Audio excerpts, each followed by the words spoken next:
Well, welcome to this edition of No Nonsense with Pamela Wallin. Voters are changing their habits. Record immigration into this country is changing the face of this country. And who, if anyone, is minding the middle ground when it comes to the political front? We used to talk about Canadian values, but that too has come to mean the views of the party in power. So, Canada 2022. Who are we and what makes us tick? Who better to ask than Mr. Allan Gregg, one of the country's most respected social scientists, researcher, strategist. He says, and this is a true fact, he is a son of the prairies, but now, and I'm quoting, a godless Torontonian. Allan, unfortunate turn of events. Yes, really. Fortunately, though, you have those prairie roots, so it keeps you half sane. That prairie virtue still courses through my veins, trust me. Just officially, his day job is a principal at Ernst Cliff Strategy. We should also say that. I'd like to get your take, and if we could start, we're going to get into the what's going on in the political world, because the alliances and the shifts are really very interesting. But I'd like to start with the immigration issue, because this is a StatsCan report that's fairly recent. More than half of the population will be first-generation immigrants. This is sometime in the next, 18, 19 years. An extra 13 million Canadians will have one of the highest populations of foreign-born. And a lot of the shift is, of course, into Ontario, but also westward. Like, what do you make of these numbers? Well, the most recent ones are phenomenal. I mean, the last quarter, we had 250,000 new Canadians come to the country in a quarter. We're probably the only country in the world that wants more immigrants than we can get. I mean, our official goal is 1% of the population, so about 380,000 a year. That's phenomenal. I mean, on one hand, there is clearly an argument that we are a nation of immigrants, and that a source of kind of our quiet national pride is our ability to accommodate and absorb people with various and different and divergent backgrounds. The thing that's occurring, however, that I think for some is alarming, is you're also seeing a ghettoization of immigrants. That the concentration of new Canadians coming from a single source destination that congregate together, known as ethnic enclaves. I mean, in 2001, I think there were 36. That were defined by that, more than 30% in a enumeration area that came from one specific ethnic origin. Now it's in the hundreds and hundreds and hundreds. The concern there is that the basis of tolerance, of understanding, of appreciation, of accommodation is contact.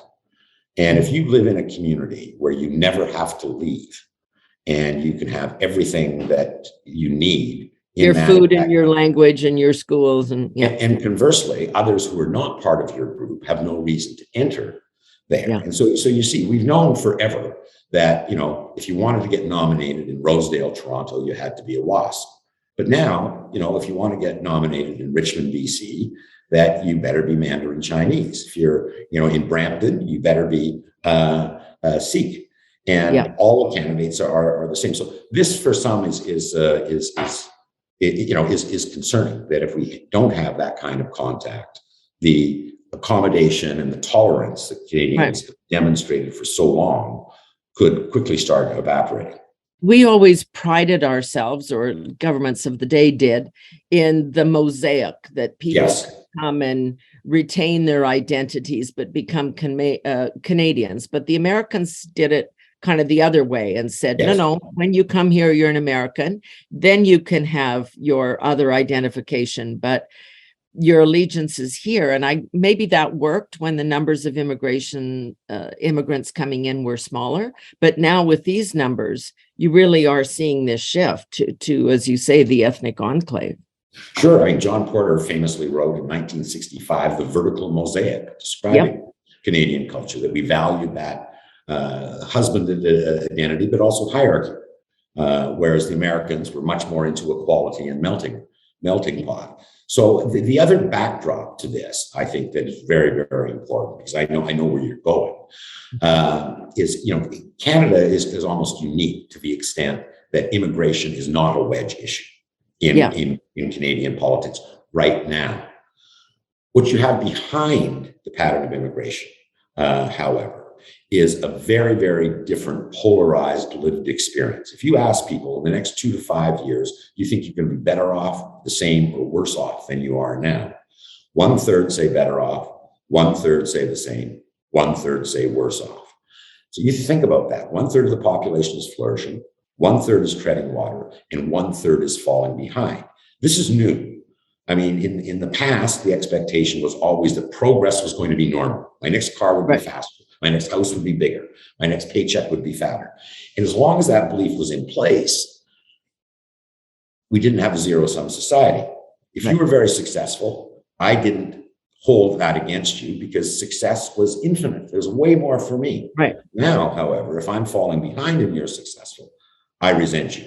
And so what you're seeing also is, for those who are falling behind, a nostalgia. Times were better in the past than they are now. Part of that past is fewer immigrants. And so the prospect of immigration becoming a flashpoint against that sense of being left behind is great, and has to be factored in to our public policy thinking.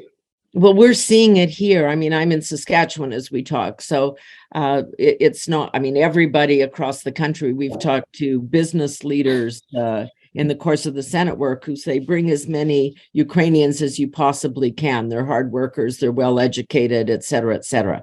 And here, where there's huge existing Ukrainian populations, Sure. That's coming. People are being integrated into families. So you don't get the enclave stuff quite as much, but with different groups, that would happen. Well, and that's because also our patterns of immigration have changed remarkably over the last 50 years. Up to 1970, it was never stated as such, but we had essentially a white-only immigration policy. All our immigrants came from Europe. They were Christian and they were white. Now, 85% of new Canadians are visible minorities, very, very different. So again, integrating into the host culture becomes that much more difficult because of simple race, not just immigrant domestic born status. I want to stay on that a bit, but one of the other stats that was in this report is that the Indigenous population in Canada is projected to nearly double. That also is going to have a huge impact on face of and public policy priority. Well, you got two things going on there, arguably three. I mean, one is that the Indigenous population is significantly younger than the non-Indigenous population, so that it will grow faster by virtue of that fundamental demographic. But the other thing that's going on, and it's very hard for Stats Canada to pick this up, is that the self-identification as Indigenous is also going up. Because the third thing is that we have been awakened to the Indigenous reality in this country by the Truth and Reconciliation report. And you're seeing it you saw it in the last 2 September 30 celebrations. You're seeing it in the corporate world now in a way that I've never seen over the course of my career. So this again is another part of the mosaic mix that that we're grappling with right now. What do you do? I mean, you deal with clients, advising them on the changing face of Canada, all these things we're discussing. What do you tell them? Because we do see a lot of virtue signaling. People, big banks and big corporations putting up rainbows in the windows when it's, Pride Week. And is it for real? Are they actually changing, or are they doing what they need to do to appear as if they embrace all the change that's going on? Well, I think it's two ways. I mean, you've got, and we can get into this in terms of how this manifests itself in partisan politics. But the best educated, the best off, those who believe they are flourishing, are becoming increasingly liberal. Those who say they're falling behind are becoming increasingly conservative. So that reality of a polarized lived experience is starting to manifest itself in the reality of partisan politics. The business community right now, I mean, because there is such a acute labor shortage right now, I mean, isn't raising any alarm bells around any of things. And the fact of the matter is that the caliber of immigrant that Canada attracts is very, very high. Half are economic class immigrants and are literally twice as likely to have a university education as those who were born at home. So this particular population is very attractive from an employer's point of view. Similarly, at any given time, we have literally hundreds of thousands of foreign students in our universities who now are going to be giving a fast track pathway to citizenship. And that's probably not a bad thing either. They've been in Canada for 4, 6, 8 years, so that they're acculturated to a certain extent, and they've got a level of educational attainment that is very high. I mean, the flip side of that is brain drain. I mean, is it our business to be taking the best and the brightest from other countries? Well, there's some who would argue that there's a global competition for talent, and that if we don't compete, then we will fall behind. Okay, let's drill down a little bit into the politics here, because we've now probably got the two main players on the stage with Pierre Poilievre's win. And I was reading something the other day. It was pretty straightforward and obvious until you think about it, which is the Conservatives have been underestimating Justin Trudeau for many years. He's beat them 3 times now. And the Liberals seem to be underestimating Pierre Poilievre, that, he represents some negative-minded fringe that is just angry about everything. And if the government just keeps giving people more and more and more, and if that will dissipate. What's your sense of that? Well, I was kind of among those Laurentian elites that said, who is this guy? I mean, he's a now that you've gone to Toronto, yes. Now that I'm a feet Toronto snob, who is this guy, a fringe guy, saying cryptocurrency is going to stop inflation and firing the government of the Bank of Canada, until he raised $6 million in the leadership campaign all by himself. That's as much as more than political parties raised. Yeah. And so I started looking at some of his stuff, his YouTube videos, and some of his speeches. And this guy is not to be underestimated. And if the Liberals are underestimated, I think they're chuckling right now. And the Prime Minister, as you know, signaled to his cabinet is that he will run in the next election because he thinks he can beat Poilievre, because their playbook has been pretty straightforward. Find either fringe statements that the leader has made or someone else in the party and distract the electorate into that. You can't elect these guys because they're going to do things that run against the Canadian identity and Canadian values. I don't know why Poilievre has made the position he's made on things like cryptocurrency and the bank. Well, I actually do know on the bank that he's fundamentally appealing to those who are falling behind. And he's talking to them in a way that they really understand, because not only are those who are falling behind, becoming more conservative, they're also way more likely to believe that there's no one in the political process who represents me. And this is a real failure of the progressive movement, not just in Canada, I think worldwide. They've kind of abandoned their redistributive approach to what is essentially class politics, trying to elevate the poor at the expense of the rich, to identity politics, where they've tried to elevate the marginalized and the minority in many instances to perceived to be the detriment of the majority. And he's tapping in to that sense. I mean, the Plain Language Act, again, someone who's schooled in politics saying, who would ever do a plain? That's nuts. Until you listen to what he's saying. He's saying, government deliberately tries to confuse you and obfuscate what they're really doing, and because they're not for you. And political choice isn't that rational. It tends to be very emotional, but the emotions that are used are quite rational, because people ask 2 questions. They say, are they like me? And are they for me? Basically, they're tapping into their self-identity. Are they like me? And their self-interest. Are they for me? And you put Pierre Poilievre against those two criteria versus Justin Trudeau Yeah. with the average blue collar worker. And that blue collar worker is going to say, that guy is way more like me and way more for me. Well, and So what I we think the saw, Liberals are into trouble.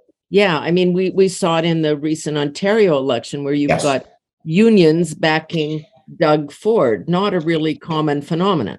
8 unions supported Doug Ford. And again, you know, I don't want to draw the parallels, but the Republicans in America have kind of tapped into this too. You know, here you got a billionaire, so-called billionaire, who's positioned himself as a billionaire. And you look at his crowds, and these are guys with baseball caps and beer bellies and beards, regardless if they're male or female. I mean, it's very, very interesting kind of approach. And, you know, Franklin Delano Roosevelt would be rolling over in his grave if he thought, you know, a Kansas farmer or a unionized worker was voting Republican. But that's exactly what they're doing now. And the conservatives in Canada, and you saw Erin O'Toole starting to tap into that in the last election. And then notwithstanding what was seen as a failure on the part of many, the conservative second choice was really growing in that election. And that has been the conservatives' Achilles heel for the last decade, is that their floor of support is higher than the other two parties. That is, they can count on rock bottom more supporters voting for them than the other two parties, but their ceiling is way low. At the start of the last federal election campaign, if you said, which party is your second choice, only 2% of Canadians said conservatives. So Erin O'Toole and his people looked at that and said, we cannot win if Liberals and New Democrats will never consider us as a prospective choice. Here, we've got to do something to expand that second choice support. And Pierre Poilievre has said, I'm going after working class people. So the notion of a conservative chasing NDP votes is very new dynamic in Canadian politics. But going back to your point about Doug Ford, I think he picked up 7 seats, 5 of them were New Democratic seats. You know, in Windsor, Ontario, Timmins, Ontario.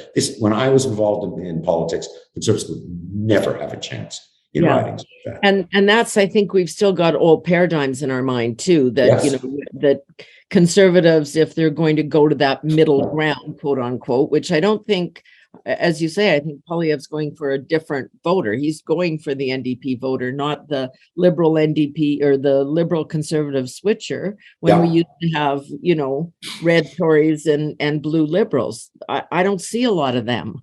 No, because Pam, I mean, historically, again, when I was doing campaigns, the single biggest voting bloc was always PC liberal switchers. And they were exactly that. They were progressive conservatives and blue liberals. And that made up the largest chunk of the electorate. They don't exist anymore. They literally do not exist anymore. There's barely a liberal who would ever consider voting conservative, and no conservatives who would ever consider voting liberal. Yeah. You mentioned, you talked about this in the identity politics. I listened to Kamala Harris, the US Vice President, the other day, talking about how in the wake of all the storms, the aid should be distributed on the basis of ethnicity, race, and color, just like creating that reaction to it, which is, you know, from the Florida governor saying, based on need, people need the resources, whether their house is blown down or whether they got a bit of water in the basement. Let's look at that. Let's not look at race or income or any of those things. Is that now entrenched, that we're starting to look at the world that way? I mean, it used to be, as you say, conservative liberal. It used to be rural urban. It used to be some breakdown on language fronts. We seem to have gone into this whole other world of identity politics. Yeah, and I think there's going to be a big debate around that. You know, what is more important, equality or social justice? Because they're two very different things and are approached in two very, very different ways. And the progressive side of the political spectrum, whether it's unconscious or knowing, has chosen social justice over equality. And in doing so, as I say, they've got a large number of disproportionately white, disproportionately male, disproportionately blue collar Americans, and in the same in Canada, believing that progressives do not represent them. In fact, they actively work against their best interests. So far from advancing social justice, what's being done is further polarizing the electorate into us, them. And the interesting thing is that this is also starting to manifest itself with young people. So young people right now, those under 30, just believe the system is not working for them. At all. At all. Their parents said, if you work hard, my child, you can be anything you want. Good education is the key to success in the future. And you deserve more than I had when I was growing up. That's what they told them when they were 5 and 6 and 7. They say, that's all a lie. None of that is true. I'm never going to do as well as mom and dad. And you're seeing them break into two very, very different groups. One is this kind of anti-woke, anti-political correctness, Jordan Peterson kind of followers. The others are those who embrace someone like Bernie Sanders. I mean, impossible to comprehend. Who just tear down the ramparts, eat the rich, kill the hedge fund guys.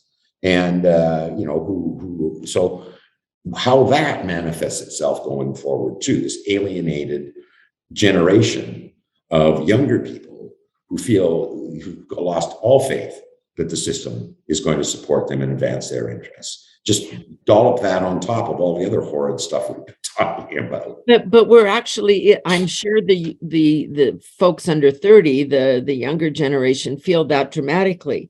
But that's all the way through the system, that division. There's no middle ground, really. The Democrats in the US are quite far left. The Republicans are quite far right. Same here. Yeah. You couldn't distinguish the governing liberals from an NDP government.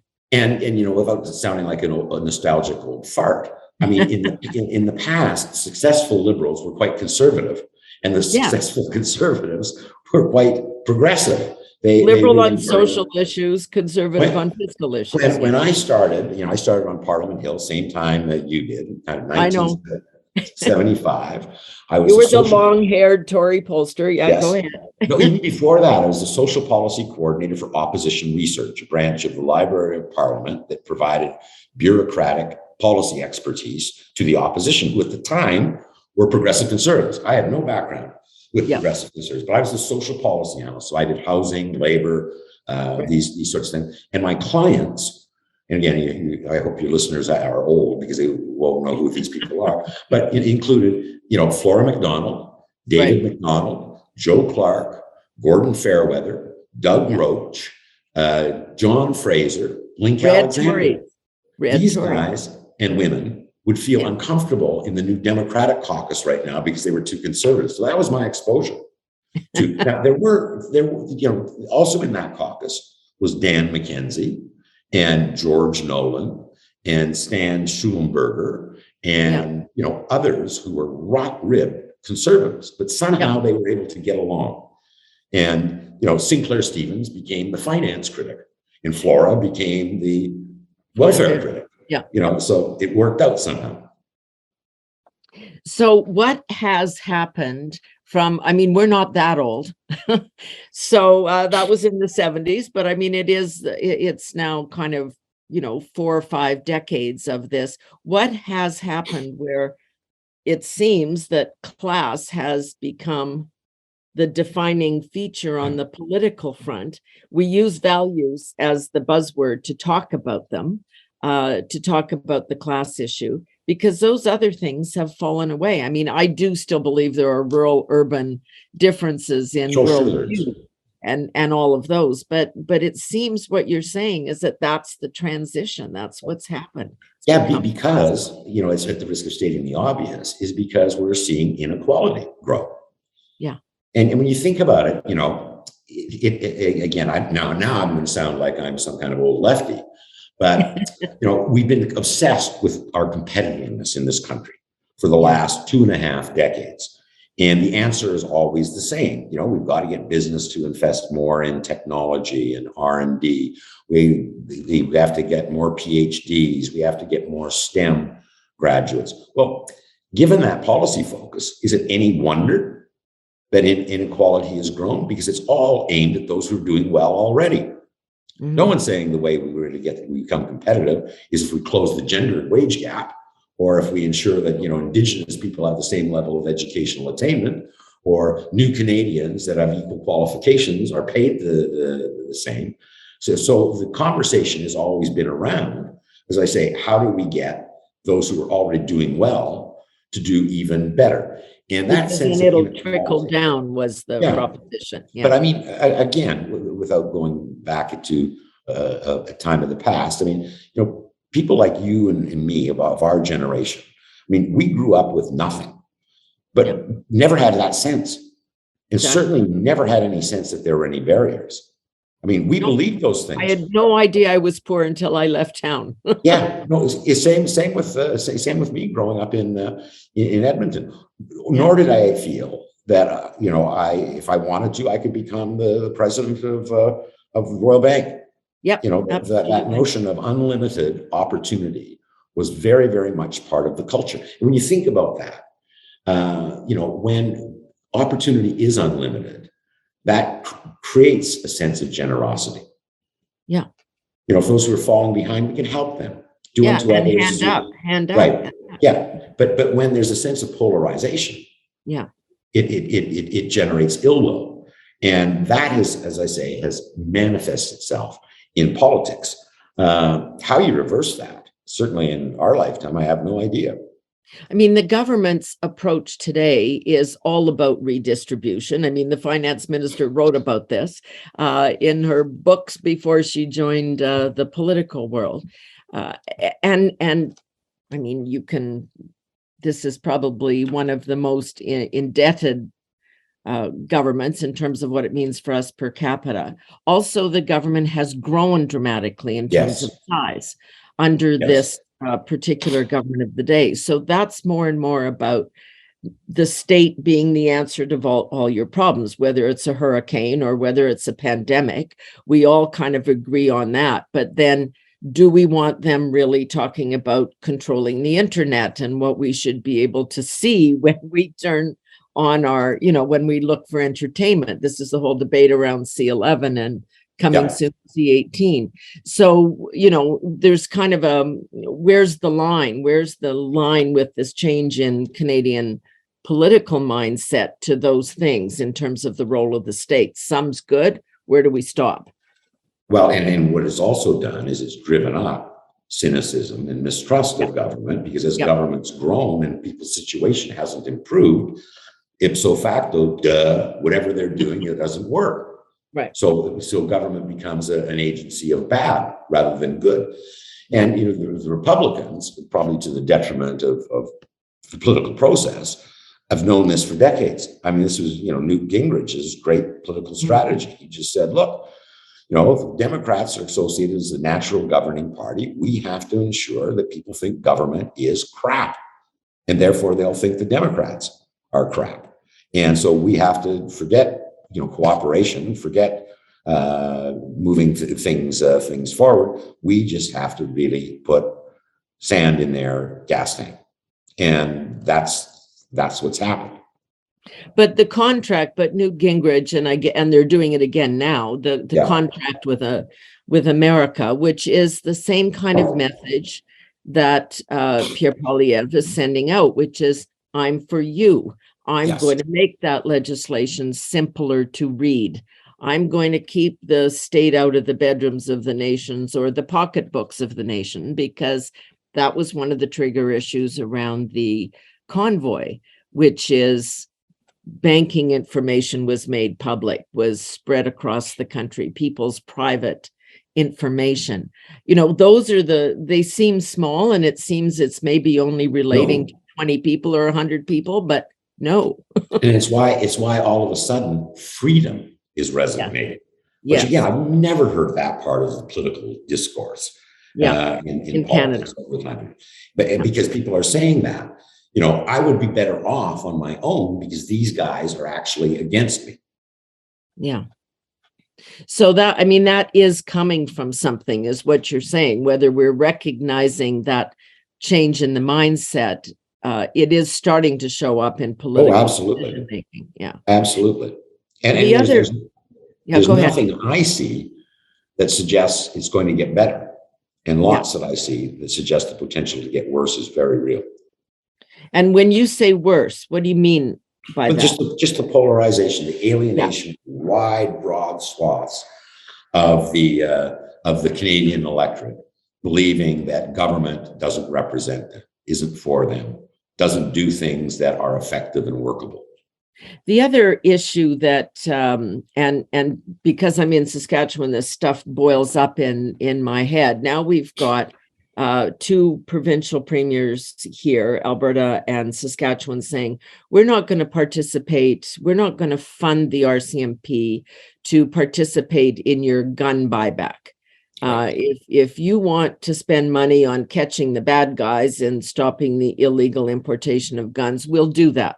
But we're not going to participate in confiscating, is the word they use, guns from legal gun owners. That issue here makes perfect sense. I hear that, I nod my head. Downtown Toronto, whole other reaction. Completely. But there too, I mean, what we've got, and we can throw Quebec in there too for completely Yeah, different absolutely. Yeah. Is, and again, this hasn't really manifested itself in any kind of significant way, but the potential for it is very, very real. Is all kinds of forces towards decentralization. Right. You know, less control from the center, more control at the regional level, and you've got the perspective of a very unholy alliance with Quebec and Alberta, and to some extent Saskatchewan, all pulling the oars at the same time in that direction. Well, that was, I mean, this is what we've been hearing from Francois Legault. He got a big whopping majority. There was no question there about, and he's talking about those key issues. He's talking about immigration, and he's always had some control, but he wants more of that, and independent action. Now, the alliance between Alberta and Quebec breaks down on the whole question of pipelines, but that's another issue we'll get into in a moment. But that could change the dynamic in this country. It won't just be West-East. Yeah, absolutely. And you throw on top of that the issue of the environment, which is shared jurisdiction now, with provinces pushing more and more and more to say, no, I'll decide how the environment is managed in my region, because it's different and unique, and that these guys don't know what they're doing. Again, a good example of that you and I talked about, informally, was the target that Western farmers believe was put on fertilizer as part of the emission standard. They say, you want to save the planet by starving it to death, by reducing our crops by 30%. What kind of idiots are you? And that, it doesn't take a radical or a crazy person to kind of come to that conclusion. But where does that come from? I mean, we're seeing the same issue. So the farming issue, if you're going to restrict the use of fertilizer or anything to do with fertilizer, it's going to restrict output. That's simple. And we're in the middle of the Russian invasion in Ukraine, and that's affecting food supplies. And so it seems it seems, as you say, idiotic. But the same applies to the energy issue, where we've got Russia controlling energy supplies for our European allies, and we're kind of sitting around going, well, no, we're saving the planet here. We can't help you out. We can't, let you heat your homes or turn your air conditioning on. Is that going to work? Well, that again just adds to that whole sense of malaise. Thomas Rich wrote a book in 2004, almost 20 years ago, called "What's the Matter with Kansas?" And the starting premise was, why would a Kansas farmer ever vote for Republicans? Republicans are the party of Wall Street and the rich and tax cuts and less government. So he went to Kansas. And what he found out is that they voted Republican because they believed that Democrats looked down their nose at them, that they're way more interested in hanging out with Steven Spielberg and David Giffen than talking about farm problems. And that they were much more focused on transgender bathrooms and the price of grain. And so you've got the same kind of dynamic going here. Yes, we should save the planet, but does that mean that I have to be poverty stricken? Does that have to be, do I have to be punished for that goal to be achieved? And that, again, is part of the zero-sum notion, that there are goals being pursued that not only are probably not my top priority, but they actually hurt me. Yeah. Because we're starting to see pushback on some of that issue. So I you are. read recently, about Mark Carney, former Right. governor of the bank here and in England, and his whole approach to investing only with ESG in mind. All the, we've got to only invest in companies that do the right thing and do good things. Now there's pushback because when you start to feel a financial pinch, you do tend to go more to your own self-interest. Well, I think there too, it's compounded by antitrust kind of concerns. Yeah. But you're right. But see, I actually think the business community is smartening up here and saying, there is a win-win kind of situation. You look at the oil and gas industry, and they've said, okay, yes, 2050 zero emissions. That's a goal that we should pursue. They're on board totally. Yeah. But listen, 2050 is almost 30 years from now. Right. But between now and then, we will progressively move to responsible production of our resources. But you have to let us produce our resources, and it's starting to resonate now in the face of things like you mentioned, like clear energy crisis that's going on in Europe. Why would we be encouraging Venezuela or Saudi Arabia to fill that gap when we could be filling it? And I think it's opening up a lot of people's minds because the business community is embracing a lot of these ends, but suggesting alternative means, and that's smart. That's smart strategy. Yeah. And I mean, look, they are the ones, those industries are the ones leading the greening, just like farmers care about environmental issues, because that's when they get the best results and yield. Absolutely. They have to do it.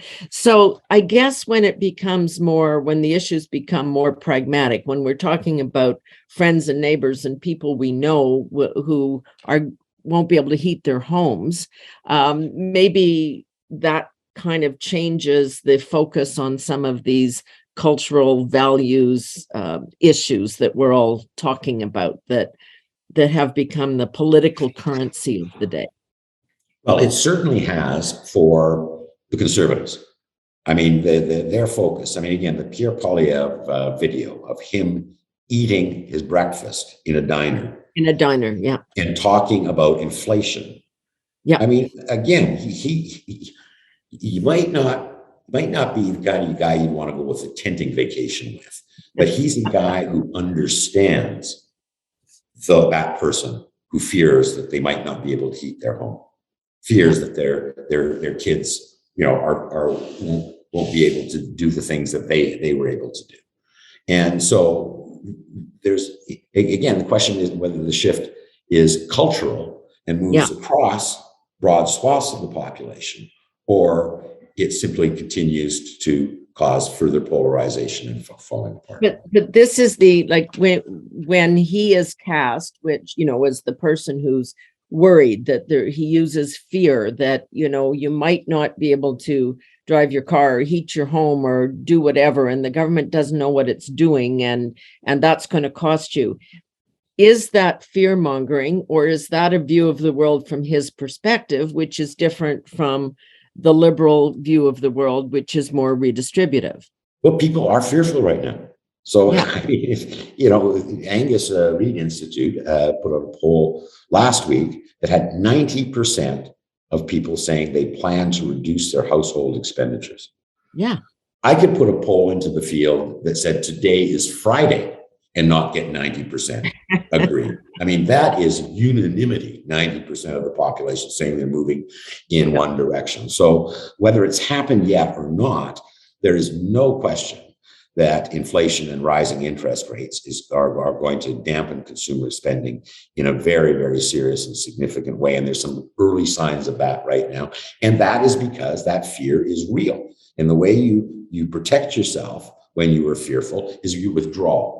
You move away and inward. Put some cans of food in the basement kind of thing. Exactly. Which makes some sense. So how does this play out now politically? It's hard to see where, what do you think about the NDP Liberal deal? Is that one going to hold, or do you think we're going to an election sooner than that? Well, I see. This is very, very interesting. I mean, those kind of arrangements as on a coalition never worked out for the NDP. Yeah, no, it doesn't. because they give away the thing that people value most, Yep. which is that they are an effective opposition Exactly. that fights for the little guys. Now they're just a lapdog for the guys who are virtue signaling and being all talk and nothing to do. So realizing that, the forces are to say, okay, let's prematurely blow this thing up. Except if Pierre Poilievre is going after NDP voters, working class people, the least motivated party to have an election is going to be the NDP. So they've got to figure that out. Yeah. And so stay in the deal without looking, as you say, like the lapdog rather than the they're in a pincer move right now. And the other thing that the Liberals should be worried about is, and I've made this comment many times before, is that for the last kind of almost 10 years, certainly since 2015, the Liberal NDP vote has been incredibly porous. There's hardly a Liberal in Canada who wouldn't vote NDP, and hardly a New Democrat who wouldn't vote Liberal, which is why Justin Trudeau got in 2015, because when Tom Mulcair started to slide in the province of Quebec, it affected his nationwide numbers. Canadians said, that's the only guy to beat that devil, Stephen Harper. And they all flocked, all the New Democratic voters just ran to support the Liberals. Yeah. So the Liberals have always been able to see that as a source of growth, the New Democratic vote, if they can marginalize them or move to the left. Now you've got Pierre Poilievre saying, no, I can get these guys from the right. And that reduces the source of potential growth for the Liberal Party. So you've got a whole new dynamic going on in this next election, I think the likes of which we've never seen in Canada. Well, because that's it. I mean, the only way the Tories ever, the Conservatives, now it's a different Conservative party. Yes. I'll give you that. But the Conservatives win when the NDP are strong. Yes. And that's the old view of the world. And that's no longer going to make any sense. No. So there's no way to figure out how big a chunk Poilievre takes out of the NDP supporters, which is a minus for the Liberal Party, if you put it that way. So what will be the signs on that? What are we looking for? Just straight up numbers? Is that? Yeah, as a pollster, I mean, that's what I look at. But I think as you talked about Doug Ford, I mean, where the union movement aligns, especially the private sector union movement. And again, this didn't happen by accident. I mean, Doug Ford appointed Monty McNaughton as his Minister of Labor. And this guy is really shrewd, and he actively went out there and said, I'm the Minister of Labor. You are my constituents. What do you need? How can I help you? And, when you hear Conservatives, arguing for an increase in the minimum wage, everyone else is going to be in trouble. Yeah. No, for sure. Now, I want to ask just about one other issue, because it keeps coming up, and it's in that list of things with, do the provinces want more control over certain issues? And the big one, where Quebec is going to be tough, but so are other provinces like Alberta, is healthcare. We've got a system that, for all of the money that we pour into this system out of federal and provincial coffers, doesn't feel like it's working for a whole lot of people. Right. It's a real tough problem. I mean, everyone knows that it's a provincial jurisdiction, but the feds have a spending power. Yep. And they're concerned, the Fed's concern is, I can increase the health care transfer, but your premier of Saskatchewan is just as likely to spend it on a tax cut as he is on healthcare. So they try to tie the funding to particular goals that the provinces don't particularly embrace. So again, I don't know how you fix it unless the provinces start taking a different tactic and looking for a larger share of the total tax base so that they can control that. But I mean, you've gone from a situation where 10 years ago, part of Canadians' source of pride and self-identity was the quality of the healthcare system, to an overwhelming belief that it is a mess and in crisis and collapsing. So it's not enough to do as we have done for the last decade, which is, let costs, marginally increase year by year by year by year. At the same time, the system is deteriorating incrementally year by year as well. So something has got to give in that policy folder. We're at a very interesting time right now with the geopolitical stuff and all of this domestic stuff. Do you go away from this saying, I want to hide my head in the sand? Or do you just, from your line of work, go, oh my God, there's so much stuff here? Well, listen, I mean, I have never seen in my life the multi-layered problems that we've seen over the last 3 years. I mean, it really is. Yeah. And so as just an average schmo, you've got to be very, very alarmed and very worried, distressed. As a researcher, I always said to my younger colleagues, if you want to be a really good researcher, you have to love being wrong. They said, well, why do you have to love being wrong? I said, because when you're wrong, you have to generate a new hypothesis, and that's exciting. And then you get to test it. And so trying to figure out, I've got 40 years of academic and real experience trying to understand Canadian political culture and to know that it's on the precipice of radical change is really, really challenging. And, you shared with me before this conversation, a really good academic article. And, our academics are starting to explore stuff in a way that they haven't before and becoming relevant to the political process, which they haven't been forever, then that's going to be a good sign too. What was your take? This is geek stuff here, but the changing nature of class voting in Canada, 1965 to 2019. I mean, this is what was your big takeaway from that? I was interested in the growth of the libertarian kind of mindset that we see. Well, I think they got some of this stuff wrong. That said, the very fact that they were investigating it. Yeah. There's their hypothesis. Something is going on there. And they're on the hypothesis that something is going on there. They're absolutely right. Good for them for digging around. Let's all of us start digging around and maybe we can find some solutions. Let's hope. Allan Gregg, great as always to talk to you. Fortunately, it's always wonderful talking to you. A son of the prairies, it keeps you sane. I know all that. Allan Gregg, principal at Earnscliffe Strategy. Thanks for being with us. And that is this edition of No Nonsense with Pamela Wallin.